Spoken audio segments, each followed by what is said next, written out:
Hello guys, welcome back to கவிஞாஸ் lifestyle. ரொம்ப நாள் கழிச்சு நம்ம இன்றைக்கி ஒரு வீடியோ தான் பார்க்க போகிறோம். என்னென்னு பார்த்தீங்கன்னா குக்கிங் வீடியோ தான்.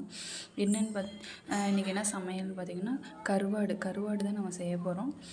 குட்டி குட்டியாக இருக்கும் இல்லையா, சிறு சிறு கருவாடாக, அதுதான் நம்ம இன்றைக்கி செய்ய போகிறோம். சிம்பிளாக 2 பேர்த்துக்கு ஈஸியான மெத்தடில் எப்படி செய்யலான்னு பார்க்கலாம் வாங்க. அதுக்கு தேவையான பொருள் பார்த்திங்கன்னா, சின்ன வெங்காயம் நம்ம அதிகமாக இதுக்கு சேர்த்துனா நல்ல டேஸ்ட் கிடைக்கும். சின்ன வெங்காயம், வரமிளகாய் ஒரு 3 எடுத்திருக்கேன், ஒரு 4 பல் பூண்டு நசுக்கி வச்சுருக்கேன், ப்ளஸ் கருவேப்பிலை. இதுதான் வந்துட்டு இதுக்கு தேவையான பொருள். வாங்க எப்படி செய்கிறதுன்னு பார்ப்போம்.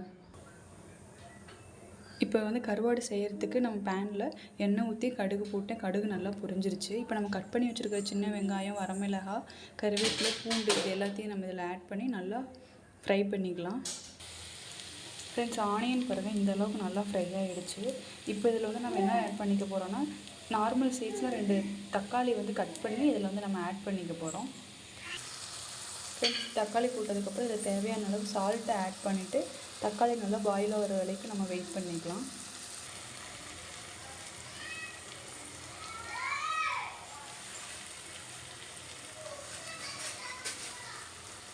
ஃப்ரெண்ட்ஸ், இதில் பாருங்கள் தக்காளி நல்லா பாயில் ஆகிடுச்சு. இதில் நான் இப்போ என்ன பண்ண போகிறேன்னா, லைட்டாக ஒரு பிஞ்ச் அளவுக்கு பெருங்காயத்தூளும் மஞ்சத்தூளும் ஆட் பண்ணிக்க போகிறேன். தேவையான அளவு நீங்கள் மஞ்சத்தூள் ஆட் பண்ணிக்கோங்க.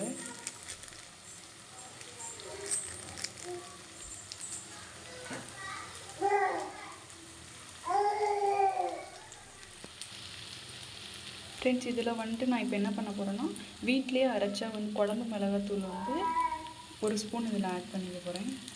நீங்கள் எவ்வளோ கருவாடு போடுறீங்களோ அதுக்கு தகுந்தாப்பில் நீங்கள் மசாலா ஆட் பண்ணிக்கோங்க. குழம்பு வைக்கிறதுக்கு ஸ்டார்ட் பண்ண முன்னாடியே நம்ம பார்த்திங்கன்னா கருவாடை 10 மினிட்ஸ் நான் நல்லா தண்ணியில் ஊற வச்சு நல்லா வாஷ் பண்ணி வச்சுருக்கேன்.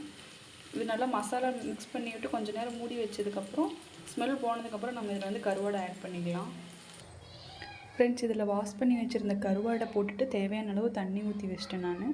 இப்போ நீங்கள் காரம் செக் பண்ணிக்கலாம். காரம் கம்மியாக இருக்கிற மாதிரி இருந்தால் நீங்கள் வெறும் மிளகாத்தூள் இல்லை காஷ்மீரி மிளகாத்தூள் எதுனா வேணும் உங்கள் ஃபேவருக்கு தகுந்தாப்பில் நீங்கள் இதில் ஆட் பண்ணிக்கலாம். இல்லை கடைசியாக நம்ம க்ளோஸ் பண்ணிக்கிறதுக்கு முன்னாடி உப்பெல்லாம் டேஸ்ட் பார்த்துக்கலாம். தேவையான அளவு தண்ணி ஊற்றி வச்சு நல்லா நம்ம மூடி வச்சுட்டா ஒரு 10 மினிட்ஸில் ஈஸியாக இது பாயில் ஆகிடும். குழம்பு வைக்க ஸ்டார்ட் பண்ணுறதுக்கு முன்னாடி ஒரு 10 மினிட்ஸ் முன்னாடியே நீங்கள் தண்ணியில் நல்லா ஊற வச்சிட்டிங்கன்னா சீக்கிரமாக இதில் குழம்பு ரெடி ஆகிடும். ஃபாஸ்ட்டாக செஞ்சிடலாம் ஈஸியாக. ஃப்ரெண்ட்ஸ், இப்போ பார்த்திங்கன்னா நம்ம கருவாடு ரெடி ஆகிடுச்சு. சாதத்தை கூட வச்சு சாப்பிடும்போது கருவாடு நல்லா டேஸ்ட்டாக இருக்கும். நீங்களும் இதேமாதிரி ட்ரை பண்ணி பாருங்கள். தேங்க்யூ.